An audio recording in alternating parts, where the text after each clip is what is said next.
Study with ಪರಶುರಾಮ್ಗೆ ಸ್ವಾಗತವನ್ನು ಕೋರ್ತೀನಿ.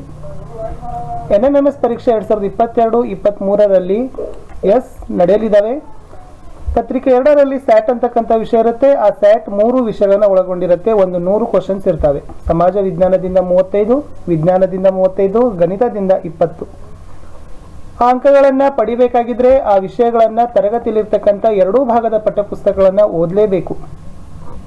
ನಮ್ಮ YouTube ಚಾನಲ್ನಿಂದ ನಾವು ಸಮಾಜ ವಿಜ್ಞಾನ ಮತ್ತು ವಿಜ್ಞಾನ 2 ವಿಷಯದಲ್ಲಿ ನಾವೇನು ಮಾಡ್ತಾ ಇದ್ದೀವಿ, ಎಲ್ಲ ಪಾಠಗಳ ಮೇನ್ ಪಾಯಿಂಟ್ಸ್ಗಳ ಕ್ವಶನ್ಸ್ಗಳನ್ನು ಹಾಕ್ತಾ ಇದ್ದೀವಿ.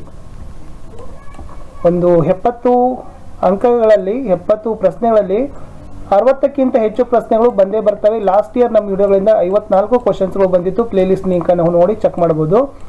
ನಾವು ಈ ಸಲ ತುಂಬಾ ಕ್ವಶನ್ಸ್ಗಳನ್ನು ಏನು ಮಾಡ್ತಾ ಇದ್ದೀವಿ, ಟ್ವಿಸ್ಟ್ ಮಾಡಿ ಅವುಗಳನ್ನು ಇಡ್ತಾ ಇದ್ದೀವಿ. ಈ ವಿಡಿಯೋದ ಪ್ಲೇಲಿಸ್ಟ್ ಲಿಂಕಲ್ಲಿ ಸಮಾಜ ಮತ್ತು ವಿಜ್ಞಾನ 2 ವಿಷಯದ NMMS ಪರೀಕ್ಷೆಗೆ ಬೇಕಾಗಿರ್ತಕ್ಕಂಥ ಪ್ಲೇಲಿಸ್ಟ್ ಲಿಂಕ್ ಇದ್ದಾವೆ, ನೋಡಿ. ಕಲಿಕಾ ಚೇತರಿಕೆಯಲ್ಲಿ ವಿಜ್ಞಾನ, ಸಮಾಜ ವಿಜ್ಞಾನ, ಹಿಂದಿ ವಿಷಯಗಳ ವಿಡಿಯೋಗಳಿದ್ದಾವೆ, ಅವುಗಳನ್ನು ಸಹಿತ ನೋಡಿ. ವಿಡಿಯೋವನ್ನು ಲೈಕ್ ಮಾಡಿ. ನೀವು ಬಳಸ್ತಕ್ಕಂಥ ಸೋಷಿಯಲ್ ಮೀಡಿಯಾ ಪ್ಲಾಟ್ಫಾರ್ಮ್ಗಳಲ್ಲಿ ಈ ಲಿಂಕನ್ನು ಹೆಚ್ಚು ಶೇರ್ ಮಾಡಿ. ಫಸ್ಟ್ ಟೈಮ್ ವಿಡಿಯೋವನ್ನು ವಾಚ್ ಮಾಡ್ತಿದ್ರೆ ಸಬ್ಸ್ಕ್ರೈಬ್ ಜೊತೆಗೆ ಬೆಲ್ ಐಕಾನನ್ನು ಅವಶ್ಯವಾಗಿ ಒತ್ತೋದ್ರ ಜೊತೆಗೆ ನಮ್ಮದೇ ಒಂದು ಟೆಲಿಗ್ರಾಮ್ ಗ್ರೂಪ್ ಇದೆ. ಅದರ ಲಿಂಕನ್ನು ವಿಡಿಯೋದ ಡಿಸ್ಕ್ರಿಪ್ಷನ್ ಬಾಕ್ಸ್ನಲ್ಲಿ ಪೋಸ್ಟ್ ಮಾಡಿದ್ದೀವಿ, ಅದಕ್ಕೂ ಕೂಡ ಬಂದು ಜಾಯ್ನ್ ಆಗಿ. ಇಂದು ವಿಜ್ಞಾನ 3ನೇ ಪಾಠ ಸಂಶ್ಲೇಷಿತ ಎಳೆಗಳು ಮತ್ತು ಪ್ಲಾಸ್ಟಿಕ್ಗಳು, ಭಾಗ 1ರಲ್ಲಿ 25 ಪ್ರಶ್ನೆಗಳನ್ನು ನೋಡಿಕೊಂಡು ಬರೋಣ. ನಾವು ಧರಿಸುವ ಬಟ್ಟೆಗಳು ಯಾವುದರಿಂದ ಮಾಡಲ್ಪಟ್ಟಿವೆ? ಉತ್ತರ ಎಳೆಗಳು. ಎಳೆಗಳ ಆಕಾರಗಳು ಯಾವುವು? ಒಂದು ನೈಸರ್ಗಿಕ, ಇನ್ನೊಂದು ಕೃತಕ. ಪ್ರಶ್ನೆ 3. ವಿವಿಧ ರೀತಿಯ ಗೃಹ ಬಳಕೆಯ ವಸ್ತುಗಳು ಸಹ ಯಾವುದರಿಂದ ಮಾಡಲ್ಪಟ್ಟಿವೆ? ಉತ್ತರ ಎಳೆಗಳು. ಪ್ರಶ್ನೆ 4. ನೈಸರ್ಗಿಕ ಎಳೆಗಳನ್ನು ತಿಳಿಸಿ. ಹತ್ತಿ, ಉಣ್ಣೆ, ರೇಷ್ಮೆ ಇವೆಲ್ಲ ನೈಸರ್ಗಿಕ ಎಳೆಗಳಿಗೆ ಉದಾಹರಣೆಗಳು ಆಗಿದ್ದಾವೆ. ನೈಸರ್ಗಿಕ ಎಳೆಗಳನ್ನು ಯಾವುದರಿಂದ ಪಡೆಯಲಾಗ್ತಾ ಇದೆ? ನಿಸರ್ಗದತ್ತವಾಗಿ ಸಿಗ್ತಕ್ಕಂಥ ಎಳೆಗಳನ್ನು ಅದು ಸಸ್ಯ ಮೂಲವು ಅಥವಾ ಪ್ರಾಣಿ ಮೂಲದಿಂದ ನಾವೇನು ಮಾಡ್ತೀವಿ ವಿದ್ಯಾರ್ಥಿಗಳೇ ಪಡಿತೀವಿ. ಸಸ್ಯ ಅಥವಾ ಪ್ರಾಣಿ ಅನ್ನೋದು ಉತ್ತರ ಇತ್ತು. ಮುಂದಿನ ಪ್ರಶ್ನೆ 6 ಇತ್ತು. ಮಾನವ ನಿರ್ಮಿತ ಎಳೆಗಳನ್ನು ಏನಂತ ಕರೀತಾರೆ? ಮಾನವ ನಿರ್ಮಿತ ಎಳೆಗಳಿಗೆ ಸಂಶ್ಲೇಷಿತ ಎಳೆಗಳು ಅಂತ ಕರೀತಾರೆ. ಪ್ರಶ್ನೆ 7. ಚಿಕ್ಕ ಘಟಕಗಳನ್ನು ಜೋಡಿಸಿರ್ತಕ್ಕಂಥ ಸರಪಳಿಯಾಗಿರ್ತಕ್ಕಂಥ ಎಳೆಗಳಿಗೆ ಯಾವುವು? ತುಂಬ ಚಿಕ್ಕ ಘಟಕಗಳು ಇರ್ತವೆ ಮತ್ತೆ ಸರಪಳಿ ಹಾಗೆ ಜೋಡಿಸಿರ್ತಕ್ಕಂಥ ಎಳೆಗಳನ್ನು ಸಂಶ್ಲೇಷಿತ ಎಳೆಗಳು ಅಂತ ಕರಿತವೆ. ಸ್ವಲ್ಪ ನೆನಪಿಟ್ಕೋಬೇಕು, ಚಿಕ್ಕ ಘಟಕಗಳಿಂದ ಜೋಡಿಸಿರುವ ಸರಪಳಿ ಅಂತಿರ್ತಕ್ಕಂಥ ಎಳೆಗಳೇ ಸಂಶ್ಲೇಷಿತ ಎಳೆಗಳು. ಪ್ರಶ್ನೆ 8. ಚಿಕ್ಕ ಘಟಕಗಳು ಸೇರಿ ಉಂಟಾಗ್ತಕ್ಕಂಥ ದೊಡ್ಡ ಘಟಕಕ್ಕೆ ಏನಂತ ಕರೀತಾರೆ? ಈ ಚಿಕ್ಕ ಘಟಕಗಳೆಲ್ಲ ಸೇರಿ ಒಂದೇ ದೊಡ್ಡ ಘಟಕವಾಗೋದಕ್ಕೆ ಪಾಲಿಮರ್ ಅಂತ ಕರೀತಾರೆ. ಇದು ಇಂಪಾರ್ಟೆಂಟ್, ಲಾಸ್ಟ್ ಟೈಮ್ ಈ ಕ್ವಶನ್ ಬಂದಿತ್ತು. ಪ್ರಶ್ನೆ 9. ಪಾಲಿ ಪದದ ಅರ್ಥ ಏನು? ಈ ಪಾಲಿಮರ್ ಅಂತಕ್ಕಂಥ ಶಬ್ದದಲ್ಲಿ ಪಾಲಿ ಮತ್ತು ಮರ್ 2 ಶಬ್ದಗಳು ಗ್ರೀಕ್ ಭಾಷೆ ಪದಗಳು ಆಗಿದ್ದಾವೆ. ಅದರಲ್ಲಿ ಪಾಲಿ ಪದದ ಅರ್ಥ ಏನಪ್ಪ ಅಂದ್ರೆ ಅನೇಕ ಅಂತ ಬರ್ತದೆ. ಮರ್ ಪದದ ಅರ್ಥ ಏನು? ಮರ್ ಕೂಡ ಗ್ರೀಕ್ ಭಾಷೆ ಪದ, ಇದರ ಅರ್ಥ ಭಾಗ ಅಥವಾ ಘಟಕ. ಪ್ರಶ್ನೆ 11.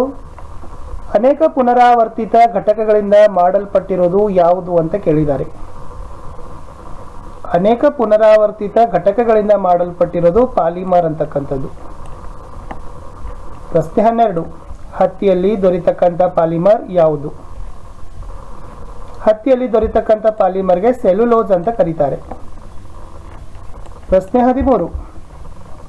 ದೊಡ್ಡ ಸಂಖ್ಯೆಯ ಗ್ಲೂಕೋಸ್ ಘಟಕಗಳಿಂದ ಮಾಡಲ್ಪಟ್ಟಿರೋದು ಯಾವುದು ಅಂತ ಕೇಳಿದ್ದಾರೆ. ದೊಡ್ಡ ಸಂಖ್ಯೆ ಅಂದ್ರೆ ಹೆಚ್ಚಿನ ಪ್ರಮಾಣದಲ್ಲಿ ಗ್ಲೂಕೋಸ್ ಘಟಕಗಳಿಂದ ಮಾಡಲ್ಪಟ್ಟಿರೋದೇ ಸೆಲ್ಯುಲೋಸ್ ಅಂತ ಕರೀತಾರೆ. ರೇಷ್ಮೆ ಹುಳುಗಳಿಂದ ಪಡೆದ ರೇಷ್ಮೆ ಎಳೆಯನ್ನ ಎಲ್ಲಿ ಆವಿಷ್ಕರಿಸಲಾಯಿತು? ಇದು ತುಂಬಾನೇ ಇಂಪಾರ್ಟೆಂಟ್ ಇದೆ. ಮೊಟ್ಟ ಮೊದಲ ಬಾರಿಗೆ ರೇಷ್ಮೆ ಹುಳಗಳಿಂದ ರೇಷ್ಮೆ ಎಳೆಗಳನ್ನ ಯಾವ ದೇಶದಲ್ಲಿ ಕಂಡುಹಿಡಿದ್ರು? ಸೊ ಚೀನಾ ಅಂತಕ್ಕಂಥದ್ದು ರೈಟ್ ಆನ್ಸರ್. 15. ಯಾವ ಎಳೆಗಳಿಂದ ತಯಾರಿಸಿದ ಬಟ್ಟೆಗಳು ತುಂಬಾ ದುಬಾರಿ? ರೇಷ್ಮೆ, ಸಿಲ್ಕ್ ಅಂತ ಕರೀತಾರಲ್ಲ, ರೇಷ್ಮೆಯಿಂದ ತಯಾರಿಸಿರ್ತಕ್ಕಂಥ ಬಟ್ಟೆಗಳು ತುಂಬಾನೇ ದುಬಾರಿ ಆಗಿರ್ತವೆ. ಪ್ರಶ್ನೆ 16. ಯಾವ ಶತಮಾನದ ಕೊನೆಯಲ್ಲಿ ರೇಷ್ಮೆಯಂತಹುದೇ ಗುಣಗಳನ್ನು ಹೊಂದಿದ ಎಳೆಗಳನ್ನು ವಿಜ್ಞಾನಿಗಳು ಕಂಡುಹಿಡಿತಾರೆ? ಏನು ರೇಷ್ಮೆ ಅಂತ ಗುಣ ಇದಾವಲ್ಲ, ಆ ರೇಷ್ಮೆ ಅಂತ ಗುಣಗಳನ್ನೇ ಇನ್ನೊಂದರಲ್ಲಿ ಕಂಡುಹಿಡಿತಾರೆ. ಅದು ಎಷ್ಟನೇ ಶತಮಾನದಲ್ಲಿಪ್ಪ ಅಂದ್ರೆ 19ನೇ ಶತಮಾನದ ಕೊನೆಯಲ್ಲಿ ಅಂತ ಹೇಳಿದ್ದಾರೆ ಅವರು. ಈ 19ನೇ ಶತಮಾನದ ಕೊನೆಯಲ್ಲಿ ರೇಷ್ಮೆ ಅಂತೆ ಗುಣಗಳನ್ನ ಇನ್ನೊಂದು ಎಳೆಯನ್ನ ಕೃತಕವಾಗಿ ಕಂಡುಹಿಡಿತಾರೆ. ಪ್ರಶ್ನೆ 17. ಮರದ ತಿರುಳನ್ನ ರಾಸಾಯನಿಕ ಸಂಸ್ಕರಣೆಗೆ ಒಳಪಡಿಸಿ ಎಂತಹ ಎಳೆಗಳನ್ನ ಪಡಿತಾರೆ? ಮರದ ತಿರುಳನ್ನ ರಾಸಾಯನಿಕವಾಗಿ ಸಂಸ್ಕರಣೆ ಮಾಡ್ತಾರೆ, ಇದರಿಂದ ರೇಯಾನ್ ಎಳೆಗಳನ್ನ ಪಡಿತಾರೆ. ಇದೇ ನೆನಪಿಟ್ಕೊಡ್ರಿ, ಇದು ವರ್ಡ್ ಸ್ವಲ್ಪ ನೆನಪಿಟ್ಕೋಬೇಕು, because it's a very important concept. 18. ಯಾವುದನ್ನು ಕೃತಕ ರೇಷ್ಮೆ ಅಂತ ಕರೀತಾರೆ? ಇದೇ ರೇಯಾನ್. ರೇಷ್ಮೆ ಅಂತದೇ ಗುಣ 19ನೇ ಶತಮಾನದಲ್ಲಿ ಕಂಡುಹಿಡಿದ್ರು. ರೇಷ್ಮೆ ಹೆಂಗಿರ್ತದಲ್ಲ ಹಂಗೆ ಸೇಮ್ ಟು ಸೇಮ್ ಇರ್ತದ ರೇಯಾನ್. ಓಕೆ, ನೆಕ್ಸ್ಟ್ ಮುಂದಿನ ಪ್ರಶ್ನೆ 19. ರೇಯಾನ್ ಯಾವ ಪ್ರಕಾರದ ಎಳೆಯಾಗಿದೆ? ಎಸ್, ಯಾಕಂದ್ರೆ ಕೃತಕವಾಗಿಯೇ ಅದನ್ನ ಸಂಶೋಧನೆ ಮಾಡಿದ್ದಾರೆ, ಸೊ ಅದಕ್ಕಾಗಿ ಅದನ್ನ ಮಾನವ ನಿರ್ಮಿತ ಎಳೆ ಅಂತಾನೆ ಕರೀತಾರೆ. ರೇಯಾನ್ ಅನ್ನ ಸಂಶ್ಲೇಷಿತ ಎಳೆ ಅಂತಾನೂ ಕೂಡ ಕರೀತಾರೆ. ನೈಲಾನ್ ಯಾವ ಪ್ರಕಾರದ ಎಳೆಯಾಗಿದೆ? ಇದು ಕೂಡ ಮಾನವ ನಿರ್ಮಿತ. ನೆನಪಿಟ್ಕೊಡ್ರಿ, ರೇಯಾನೇ ಬೇರೆ, ನೈಲಾನೇ ಬೇರೆ, ಎರಡೂ ಒಂದೇ ಅಲ್ಲ. ರೇಯಾನ್ ರೇಷ್ಮೆ ಅಂತದೇ ಗುಣ ಇರ್ತದೆ, ಸೊ ನೈಲಾನ್ ಭಿನ್ನವಾಗಿರ್ತದೆ, ಬಟ್ ಎರಡೂ ಕೂಡ ಮಾನವ ನಿರ್ಮಿತ ಎಳೆಗಳೇ. 1931ರಲ್ಲಿ ನೈಸರ್ಗಿಕ ಕಚ್ಚಾ ವಸ್ತು ಬಳಸದೆ ತಯಾರಿಸಿದ ಎಳೆ ಯಾವುದು ಅಂತ ಕೇಳಿದ್ದಾರೆ. ಸ್ವಲ್ಪ ಏನಾಯ್ತಂದ್ರೆ ಬಳಸಿ ಅಲ್ಲ, ಬಳಸದೇ ಇದೆ ಅದು, ಇದು ಸ್ವಲ್ಪ ಇಂಪಾರ್ಟೆಂಟ್. 1931ರಲ್ಲಿ ನೈಸರ್ಗಿಕವಾಗಿ ಸಿಗ್ತಕ್ಕಂಥ ಕಚ್ಚಾ ವಸ್ತುಗಳನ್ನ ಬಳಸದೆ ತಯಾರಿಸಿದ ಎಳೆನೆ ನೈಲಾನ್ ಎಳೆ ಅಂತ ಕರೀತಾರೆ. ಇಂಪಾರ್ಟೆಂಟ್ ಇತ್ತು, ಯಾಕಂದ್ರೆ ಕ್ವಶನ್ ಇದು ಏನಾಗದ ಕೇಳಿದ್ದಾರೆ. ಕ್ವಶನ್ ಪೇಪರ್ ನೋಡಿದ್ರೆ ಗೊತ್ತಾಗ್ತದೆ ತಮಗೆ. 22. ಮೊಟ್ಟ ಮೊದಲ ಸಂಪೂರ್ಣ ಸಂಶ್ಲೇಷಿತ ಎಳೆ ಯಾವುದು? ಇದು ಕೂಡ ನೈಲಾನ್. ಈ ರೇಯಾನ್ ಮತ್ತು ನೈಲಾನ್ ನಿಂದ ಒಂದು ಕ್ವಶನ್ ಇದ್ದೇ ಇರ್ತದ. ಗಟ್ಟಿ ಸ್ಥಿತಿಸ್ಥಾಪಕ ಮತ್ತು ಹಗುರವಾದ ಎಳೆ ಯಾವುದು? ಅದು ನೈಲಾನ್ ಗುಣನೇ ಇದೆ. ಇದು ಇಂಪಾರ್ಟೆಂಟ್ ಇದೆ, ಯಾಕಂದ್ರೆ ನೈಲಾನ್ ಗುಣದಲ್ಲಿ ನೈಲಾನ್ ಗಟ್ಟಿನೂ ಬರ್ತದ, ಸ್ಥಿತಿಸ್ಥಾಪಕನೂ ಇದೆ, ಹಗುರವಾಗಿನೂ ಕೂಡ ಇದೆ. ಯಾವ ಎಳೆ ಹೊಳಪು ಹೊಂದಿದ್ದು ಸುಲಭವಾಗಿ ತೊಳೆಯಬಹುದು? ಇದು ಕೂಡ ನೈಲಾನ್. ಇದಕ್ಕೂ ಕೂಡ ಬಹಳಷ್ಟು ಹೊಳಪಿರ್ತದ, ಮತ್ತು ಈ ಬಟ್ಟೆಯನ್ನ, ಈ ಎಳೆಗಳನ್ನ ಸುಲಭವಾಗಿ ನಾವು ಅದನ್ನ ಏನ್ ಮಾಡ್ಬೋದಪ್ಪ ಅಂದ್ರೆ ತೊಳೆಯಬಹುದು, ವಾಷಬಲ್ ಮಾಡಬಹುದು. ನೈಲಾನ್ ಎಳೆ. ವಿಡಿಯೋದ ಕಡೆಯ ಪ್ರಶ್ನೆಗೆ ಹೋಗೋಕ್ಕಿಂತ ಮುಂಚೆ ದಯಮಾಡಿ ವಿಡಿಯೋವನ್ನ ಲೈಕ್ ಮಾಡಿ, ನಿಮ್ಮದೇ ಆಗಿರ್ತಕ್ಕಂಥ ಸೋಷಿಯಲ್ ಮೀಡಿಯಾ ಪ್ಲಾಟ್ಫಾರ್ಮ್ಗಳಲ್ಲಿ ಶೇರ್ ಮಾಡಿ.